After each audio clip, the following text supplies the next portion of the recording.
Guys, magandang umaga po sa inyong lahat guys.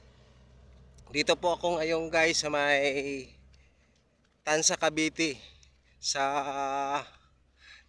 sa bagong develop na village ngayon ng Mega World. Nagpaalam po ako sa gwardiya, nagbili ako ng tubig guys. Kaya naubusan kami. Kaya guys, kumusta po kayo?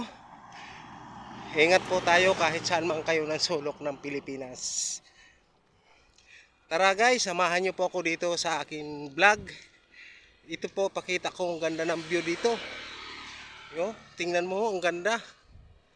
Yan, yo. Ang ganda guys dito ng view.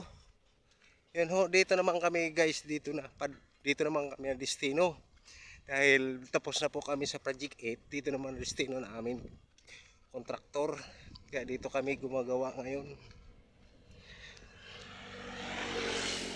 At sa pangalan, nagpapasalamat po ako kay Lord dahil po pinagpala po niya kami at nagkaroon kami ng panibagong project dito sa may Tansa, Cavite. Kaya guys, maraming salamat po sa inyo sa aking vlog, pagsusuporta, suporta, tiwala araw-araw. Muli po, nagpapasalamat ako. God bless you all.